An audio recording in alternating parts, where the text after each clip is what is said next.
Hello and welcome to Coffee Conversations with JD White and Tracy G.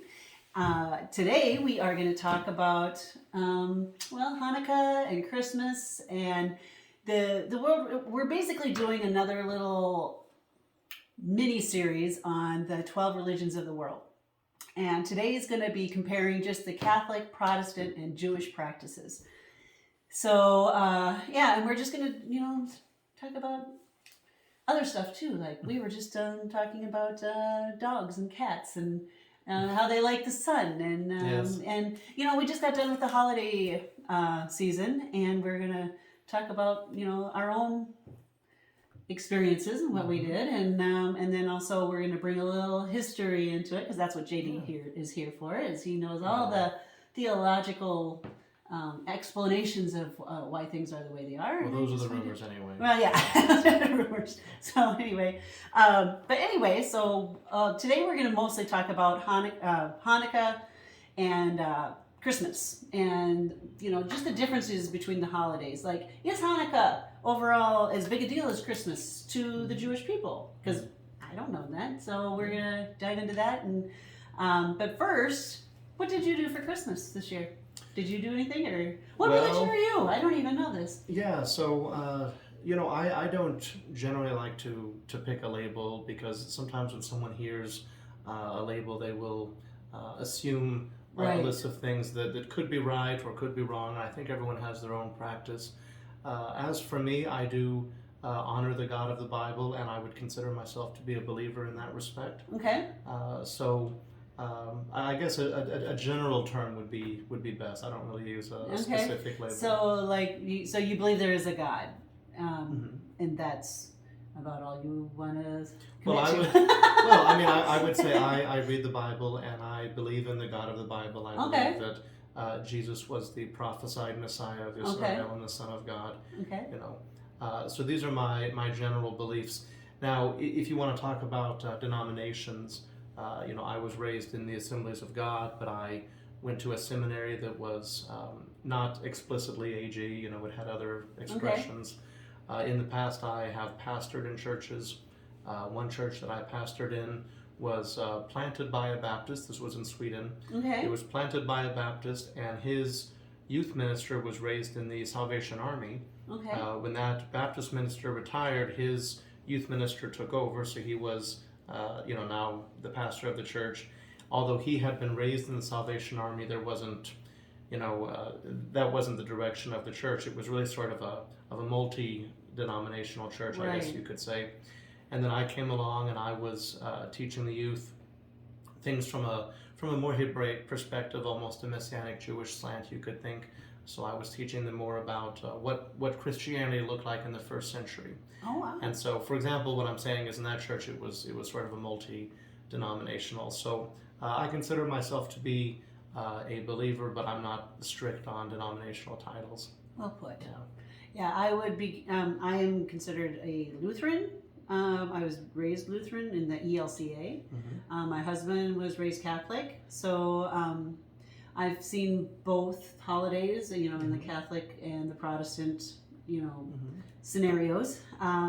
And the only thing that I've noticed that's the biggest difference between Catholics and Protestants that I have found is that Catholics need to stand up and sit down a lot more.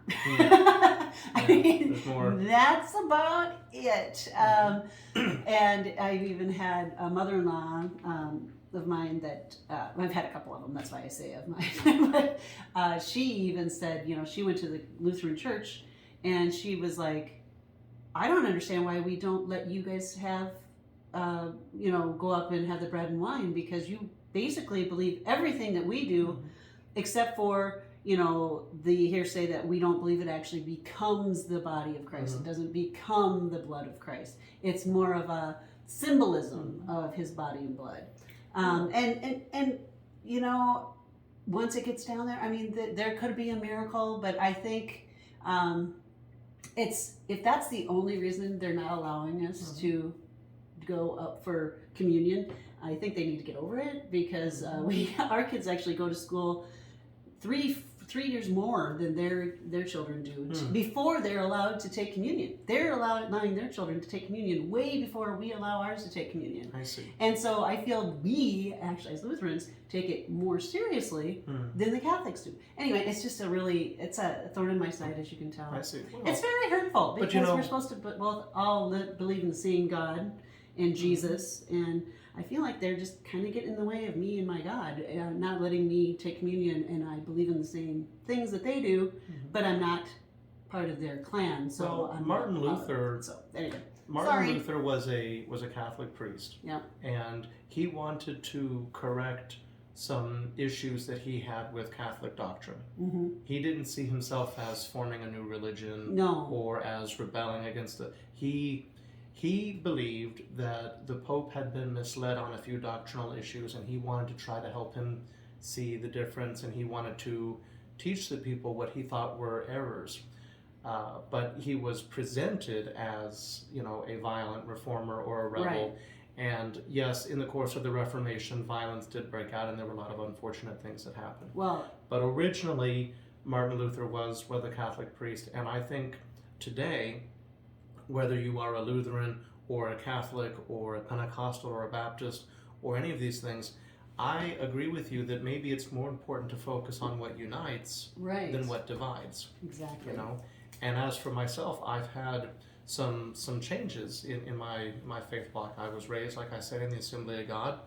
Then for about 10 years, I attended synagogue and was what I would call a Messianic Jew. Mm-hmm. Then I went through some very horrible experiences in life and walked away from the church and faith and began exploring Wicca and Norse paganism and spent a lot of time very focused in that. Mm-hmm. Then I had an exceptionally powerful encounter with God. It was on a mountainside in West Virginia, and it was a life-altering experience. And as a direct result of that experience over the last couple of years, I've been rediscovering my biblical faith, and I've been rebuilding my spiritual house, as it were, from what I had gone through. Although this may make me sound spiritually schizophrenic to some people, for me, what I think is it allows me to understand different viewpoints, to not get angry and defensive and say, well, if you don't agree with me, then you're my enemy. Right. To understand that we all have a different perspective and different experiences. But in my personal walk, I feel that I'm where I'm supposed to be, and I feel like I'm in the right, as it were. Now, well, I'm going to sum that up really quick. Have you seen God's Favorite Idiot on Netflix? no, It's by Melissa McCarthy, and her and her husband are in it. And there is a scene in there. Well, anyway, her husband plays God's favorite idiot. He gets struck by lightning, and now he can basically talk to God. And God wants him to get the message out. And he's like, well, what is the message? And the message is clear. Everyone's right. Everyone's right. Every religion is right. God made us all in his image. He wants us all to experience him differently. And we need to quit arguing. We need to quit fighting about who's right. No, you have to do it my way. No, you have to do it my way, or you are nothing, or I can kill you. I mean, look at all of the killing back in the early, century, changing all those pagans to Christians. We killed them if they didn't convert. And no, it's more or less. I seriously think that Melissa McCarthy had a visit from God to write this sequel because or this series because it's just like it's enough. Enough is enough. I am love. Love one another. Love each other. Take care of each other. Be there for each other. Enjoy your life and raise your children. Be safe. Be happy. Be fruitful and don't take advantage of the system and give back, give and get back, but quit hating on each other. Well, that's the main message. There are some parameters. There are some truths which cannot be there are some truths which are mutually exclusive. So not every single belief, in my opinion, can all be right because some of them are contradictory. So I do have some parameters. Yeah. But broadly as far and as generally, love and just the parts that are about loving each other, broadly and being generally, peaceful I think, and giving and like the Ten Commandments-y kind of stuff. Well, in the book of in the Old Testament, after the flood, Noah is given 7 precepts. Right. These are called the Noahide laws. They're the 7 laws of Noah. Okay. And they I apply had to never heard of those before. well, they apply to all humanity because all humanity is descended from Noah. Okay. You know, so those kind of laws right there are an example of overall things that we can agree on. You know, Okay. one of them is establish courts of justice. So as Right. long as you're seeking justice on what's right, Right. then I don't really care what your personal religion is. If you're seeking justice on what's right, then that means you and I are on the same team. There you go. You know, as an example. Yes, like justice and actually there is another. I just read about another religion that more or less is just about that, just about justice is being the main thing, and I'll find out what it is. We're gonna quit this episode and go into another episode just because these I have found if we keep them about 10 minutes long, they get you coming back. So and we're both there already, and we barely talked about Hanukkah and Christmas. But, How did we forget the how holidays? did we forget about the holidays? Yes. So anyway, so come back, go to the next episode, and we will actually talk about the holidays this time. There we go. Have a good day. See you then. See you then.